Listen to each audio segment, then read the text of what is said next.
Mọi người đào,สวัสดีครับวันนี้มากับช่องกินกับผมเชี่ยพออ้วเราเต้างอนเอากับแฝดฮับระก็แก่รองเนี่ยใช่มาก็ได้แฝดฮับระก็แก่รองก็เลาะตัวตื่นเราแล้วดูนุ่มเปลยไม่โดดอ่ะเปิงอดหัวไม้ไปแล้วนั่นแหละแกงลูกมะตาดครับลูกมะตาดกับปลากดครับอร่อยนะแซ่บๆอีกแล้วครับแล้วก็มีอันนี้ด้วยปลาหัวยุ่งครับหรือปลาเนื้ออ่อนเนี่ยแห้งๆเอามาทอดอร่อยครับกรอบๆแบบลายทะแหน่เราตะกับลายเก่าๆเปิดเรื่องเชียร์โมจอนเราตะกละมากินข้าวด้วยกันครับเพื่อนๆมาเลยครับวันนี้ไม่มีน้ำพริกแต่ก็กินกับผักได้อยู่ครับลองชิมอันนี้ก่อนไม่เค็มเขาไม่ได้เลยกรอบมากเช็ดไหนฮะโดงไหนฮะโดงกับชุงเปล่า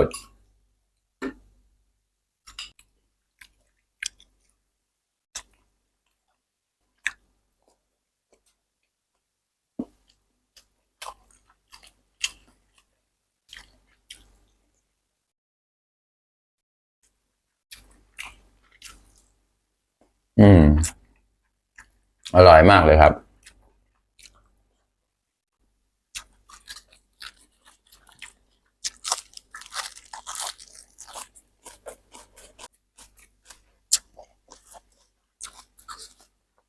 วันนี้ได้กับข้าว3 อย่างเลยครับก็แกะปัวซายของเรา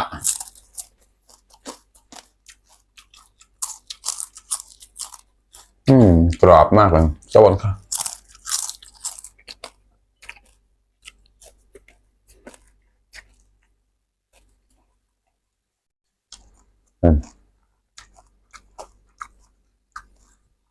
เชียร์หนองเราละไฟปลากละ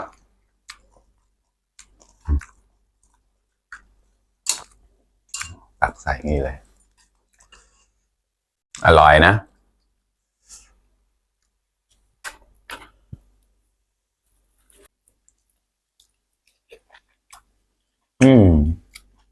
เปรี้ยวกำลังดีเลยครับอร่อยข้อไว้แล้วละ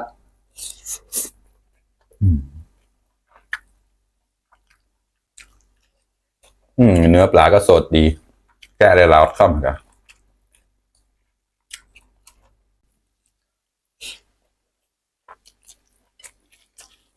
เพื่อนๆเคยกินไหมครับแกงลูกมะตาดอร่อยนะแกงคนมอญเนี่ยชอบมากเลยเนี่ยจะชอบเป็นพิเศษเลยครับเชียร์คอกว่าแฟปลาเจ้าชิบะมะนาวละโอ้ยดีมากเลยครับ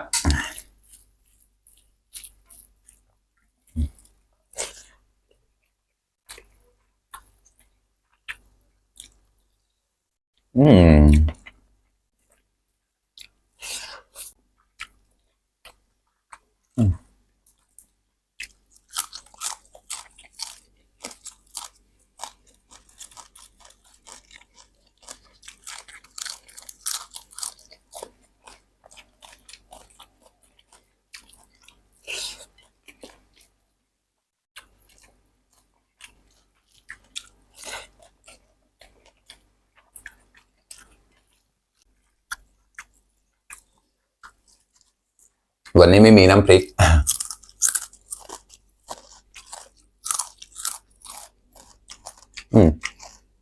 อร่อยมากครับไม่เค็มเลยเร่งเดิง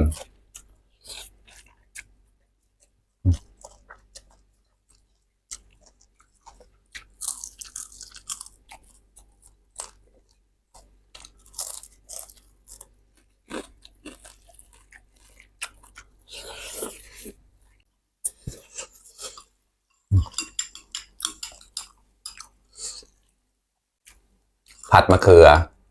อันนี้ไม่ได้ทำใหม่เลยจากเมื่อวานครับตอนเย็นเหลือจากเมื่อวานตอนเย็นทำไมน้องสุเศร้าแล้วใส่หินเชียวทั้งนั้นข้อมาก่อน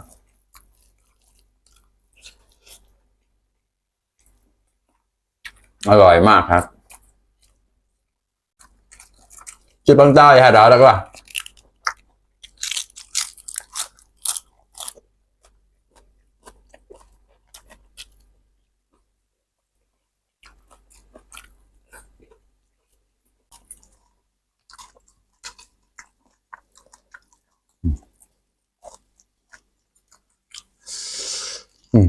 มากครับอันนี้หัวครับหัวปลาดอกแกะ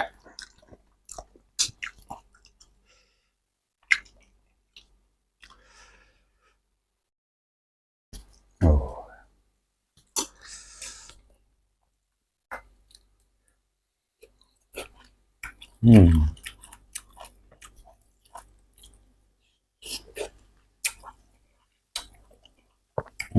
เสียครับ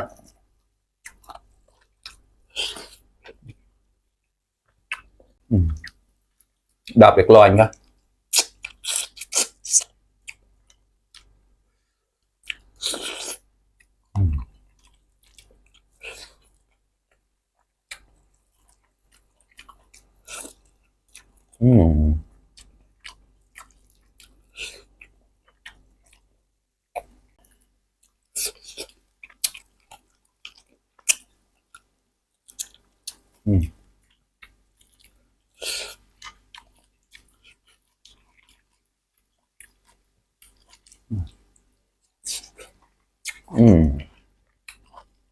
เปรี้ยวกำลังดี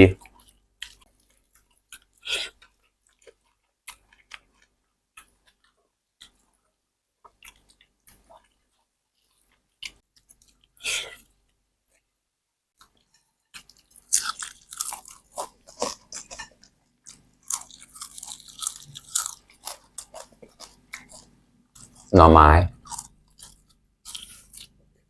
แบงบ่อ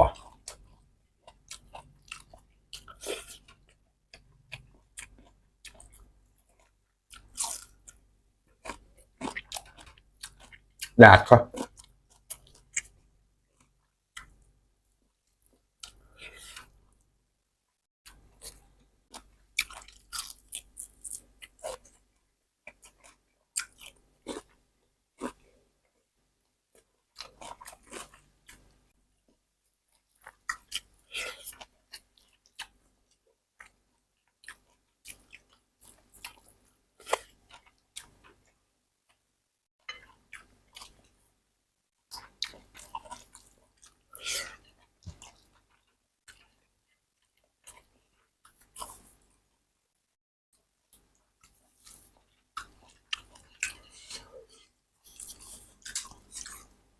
อร่อยมากเลยข้าวหมดจานแล้วครับปอนออดของงานเนี่ยเราจะขอตอนแหนโซดอันนี้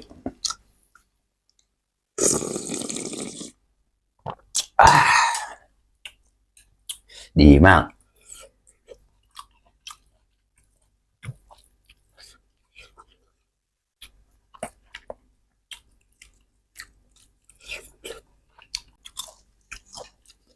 เราเป็นเป่าถึงแล้วฮะ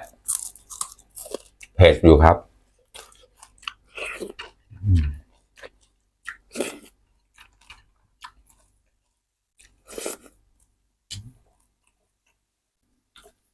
แฟร์ปลากระแกะรองป้าเชยมาก็ได้ปอนออดหมูงานก็ได้เราแต่ข้าวหมดจานไปแล้วครับแกงลูกมะตัดใส่ปลากดครับอร่อยมากๆเลยครับอิ่มไปอีก1 มื้อแล้วครับเพื่อนๆขอบคุณที่เข้ามารับชมนะครับช่วยเป็นกำลังใจให้หน่อยนะครับเลยปึ้งเปิดซ้ำในฮอดเก๋าตั้งเกินระอ้าวบายบาย